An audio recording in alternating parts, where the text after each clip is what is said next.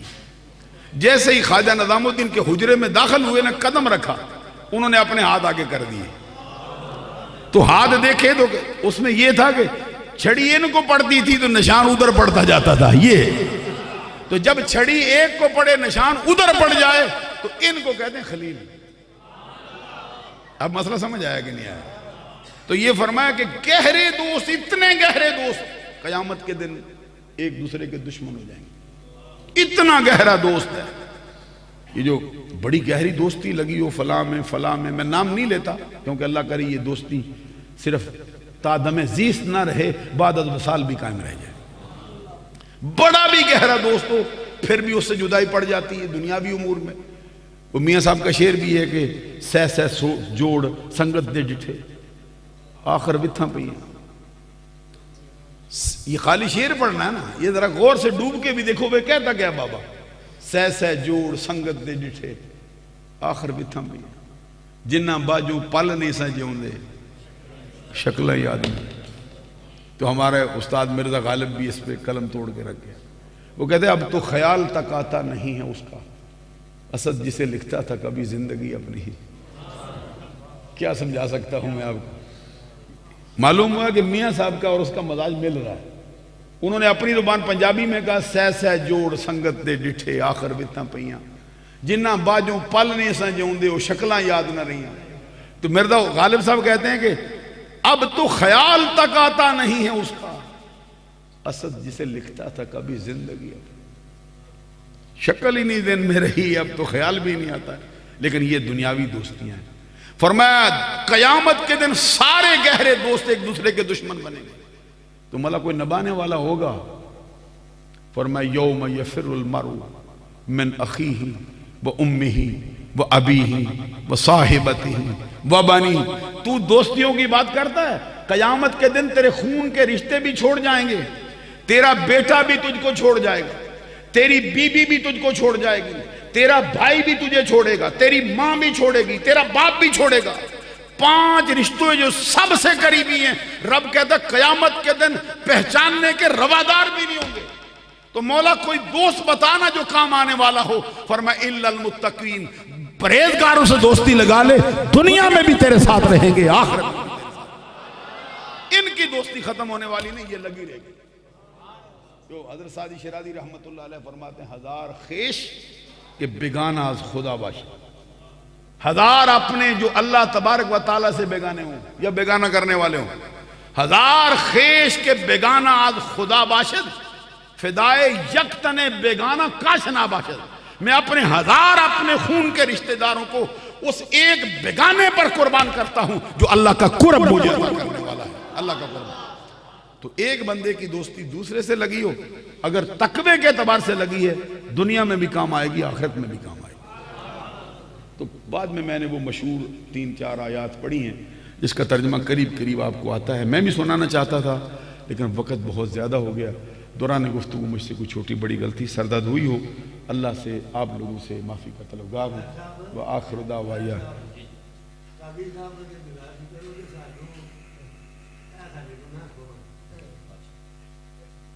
لے آؤ جی، ماشاءاللہ آپ سنت ادا فرمائیں۔